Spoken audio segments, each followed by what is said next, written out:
ইয়াৰ আগৰ ভিডিঅ'টোত আমি 30 কোৱেশ্চন লৈকে ডিসকাস কৰিছো।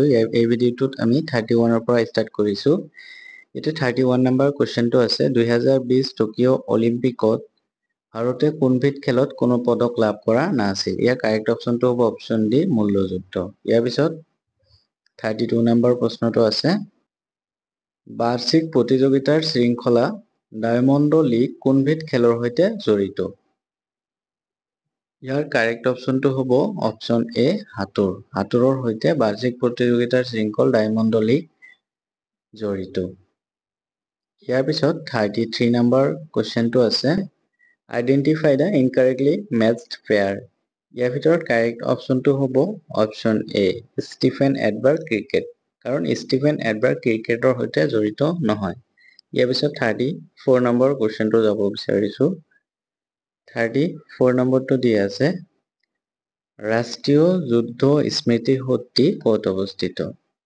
ইয়াৰ কাৰেক্ট অপচনটো হ'ব অপচন বি নতুন দিল্লীত। ৰাষ্ট্ৰীয় যুদ্ধ স্মৃতি সৌধ নতুন দিল্লীত অৱস্থিত। ইয়াৰ পিছত 35 নম্বৰ কোৱেশ্চনটো আছে 35 নম্বৰটো দিয়া আছে নিম্নলিখিত কোনটোৰ সৈতে অসম চৰকাৰৰ মিছন বসুন্ধৰা সম্পৰ্কিত। ইয়াৰ ভিতৰত কাৰেক্ট অপচনটো হ'ব অপচন চি ভূমি লেখ্য আৰু ভূমি ৰাজহ। ইয়াৰ পিছত কুৱেশ্চন নম্বৰ 36 আছে 36টো সুধিছে নিম্নলিখিত কোনটো প্ৰতিষ্ঠানে বাণিজ্যিক বাহনৰ ব্যৱসায়ৰ লগত জড়িত নহয়। ইয়াৰ ভিতৰত কাৰেক্ট অপচনটো কোনটো হ'ব। ইয়াৰ কাৰেক্ট অপচনটো হ'ব অপচন এ লাৰ্ছেন এণ্ড ট্ৰুবো। এইটো বাণিজ্যিক বাহনৰ ব্যৱসায়ৰ লগত জড়িত নহয়। ইয়াৰ পিছত 37 নম্বৰ কুৱেশ্চনটো আছে এইটো দিছে কোনো তৰল পদাৰ্থৰ pH মান 5.0 হলে সেই তৰল পদাৰ্থবিধ কি হ'ব। ইয়াৰ কাৰেক্ট অপচনটো হ'ব অপচন ডি আম্লিক প্ৰকৃতিৰ হ'ব। ইয়াৰ পিছত 38 নম্বৰ প্ৰশ্নটো সুধিছে 1 জানুৱাৰী 2024 সাপেক্ষে ভাৰতৰ ৰাষ্ট্ৰপতি উপৰাষ্ট্ৰপতি কোন। ইয়াৰ কাৰেক্ট অপচনটো হ'ব অপচন চি জগদীপ ধনখড়। ইয়াৰ পিছত 39 নম্বৰ কুৱেশ্চনটো সুধিছে নিম্নলিখিত কোনটো প্ৰথম শ্ৰেণীৰ লিভাৰৰ অন্তৰ্গত। ইয়াৰ কাৰেক্ট অপচনটো হ'ব অপচন এ কেজি। ইয়াৰ পিছত 40 নম্বৰ কুৱেশ্চনটো আছে কোন দেশৰ জাতীয় পতাকাৰ ৰঙা পৃষ্ঠভূমিত বগা ৰঙৰ এটা চিহ্ন আছে। ইয়াৰ কাৰেক্ট অপচনটো কি হ'ব। ইয়াৰ কাৰেক্ট অপচনটো হ'ব অপচন বি ছুইজাৰলেণ্ডৰ। ইয়াৰ পিছত 41 নম্বৰ প্ৰশ্নটো আছে নিম্নলিখিত কোনটোক আটাইতকৈ পুৰণি সংকলন বুলি বিবেচনা কৰা হয়। ইয়াৰ কাৰেক্ট অপচনটো কি হ'ব। ইয়াৰ কাৰেক্ট অপচনটো হ'ব অপচন চি ঋগ্বেদ। ঋগ্বেদ হৈছে আটাইতকৈ পুৰণি সংকলন বুলি বিবেচনা কৰা হয় ঋগ্বেদক। ইয়াৰ পিছত 42 নম্বৰ প্ৰশ্নটো আছে নিম্নলিখিত কোনটো স্থান সিন্ধু উপত্যকা সভ্যতাৰ অন্তৰ্গত। ইয়াৰ কাৰেক্ট অপচনটো হ'ব অপচন চি মহেঞ্জো-দাৰো। ইয়াৰ পিছত 43 নম্বৰ প্ৰশ্নটো আছে ৱাটাৰলু যুদ্ধত নিম্নলিখিত কোনগৰাকী জড়িত আছিল। ইয়াৰ কাৰেক্ট অপচন হ'ব অপচন এ নেপোলিয়ন বনাপাৰ্ট। ইয়াৰ পিছত 44 নম্বৰ প্ৰশ্নটো আছে এইটো লিখিছে ভৈৰৱকুণ্ড নিম্নলিখিত কোনটো বিকল্পৰ ত্ৰিসংযোগী স্থান। ইয়াৰ কাৰেক্ট অপচনটো হ'ব অপচন বি অসম ভূটান আৰু অৰুণাচল। এইটো হ'ব কাৰেক্ট এনসাৰ। ইয়াৰ পিছত 45 নম্বৰ প্ৰশ্নটো আছে নিম্নলিখিত কোনবিধৰ প্ৰবাদ সচৰাচৰ লুণীয়া। ইয়াৰ কাৰেক্ট অপচনটো হ'ব অপচন ডি সাগৰীয় পানী। ইয়াৰ পিছত 46 নম্বৰ প্ৰশ্নটো আছে নিম্নলিখিত কোন পৰ্বতমালা উত্তৰ পূব ভাৰতত অৱস্থিত। ইয়াৰ কাৰেক্ট অপচনটো হ'ব অপচন এ বৰাইল পৰ্বতমালা। ইয়াৰ পিছত 47 নম্বৰ প্ৰশ্নটো আছে নিম্নলিখিত কোনটো উক্তি অশুদ্ধ। ইয়াৰ কাৰেক্ট অপচনটো হ'ব অপচন বি মালদ্বীপ ভাৰতৰ এখন কেন্দ্ৰীয় শাসিত ৰাজ্য। এইটো অশুদ্ধ দিয়া আছে। ইয়াৰ পিছত 48 নম্বৰ প্ৰশ্নটো আছে 48টো সুধিছে কোনখন মহাদেশৰ মাজেৰে বিষুৱ ৰেখা মকৰ ক্ৰান্তি ৰেখা আৰু কৰ্কট ক্ৰান্তি ৰেখা পাৰ হৈ গৈছে। ইয়াৰ কাৰেক্ট অপশ্যনটো হ'ব অপশ্যন ডি আফ্ৰিকা। আফ্ৰিকা মহাদেশৰ মাজেৰে বিষুৱ ৰেখা মকৰ ক্ৰান্তি ৰেখা আৰু কৰ্কট ক্ৰান্তি ৰেখা পাৰ হৈ গৈছে।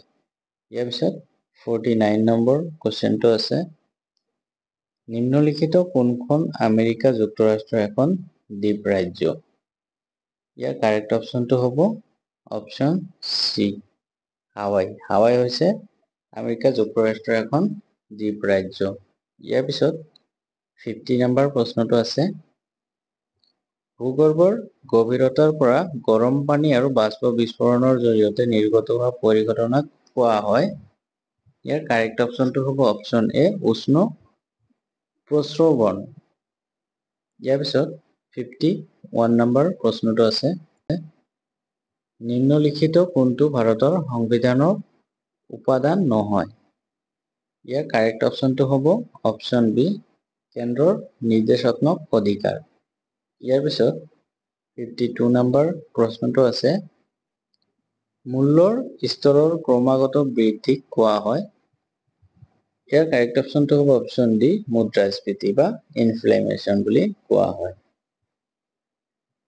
ইয়াৰ পিছত 53 নম্বৰ প্ৰশ্নটো আছে ৰাষ্ট্ৰীয় গ্ৰাম্য জীৱিকা অভিযান ডে NRLM-ত ডে কি বুজায়?